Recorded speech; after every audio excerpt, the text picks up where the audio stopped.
আজরাইলকে আবার আল্লাহ ডাকতে বলে, আজরাইল তুমি দুনিয়ার মধ্যে সবার জানটা কবজ করো গো। তুমি কি কারণ দানটা কবজ করতে যা কোনদিন কষ্ট পাইছো বা কোনদিন তোমার কি হৃদয়ের ভিতরে ব্যথা লাগছেনি? আজরাইল আমার মাওলা এই দুনিয়ায় দুইটা মানুষের জান কবজ করতে যায় আমি কেঁদে ফেলেছিলাম।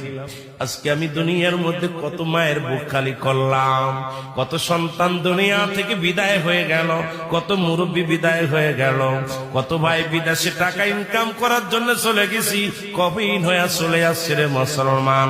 পৃথিবীর মধ্যে যাওয়া আসার সিরিয়াল আছে, যাওয়ার কোন সিরিয়াল নাই। দেখা যায় সন্তানের লাশ বাবার কাঁধে।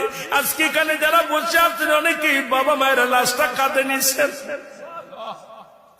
ওই বাবার লাশ আজরাইলকে আবার আল্লাহ ডাকতে বলে, আজরাইল তুমি দুনিয়ার মধ্যে সবার জানটা কবজ করো গো। তুমি কি কারণ দানটা কবজ করতে যা কোনদিন কষ্ট পাইছো বা কোনদিন তোমার কি হৃদয়ের ভিতরে ব্যথা লাগছেনি? আজরাইল আমার মাওলা এই দুনিয়ায় দুইটা মানুষের জান কবজ করতে যায় আমি কেঁদে ফেলেছিলাম।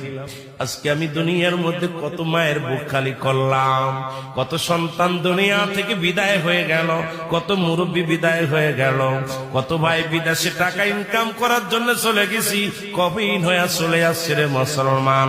পৃথিবীর মধ্যে যাওয়া আসার সিরিয়াল আছে, যাওয়ার কোন সিরিয়াল নাই। দেখা যায় সন্তানের লাশ বাবার কাঁধে। আজকে এখানে যারা বসে আছেন অনেকেই বাবা মায়ের লাশটা কাঁধে নিচ্ছেন।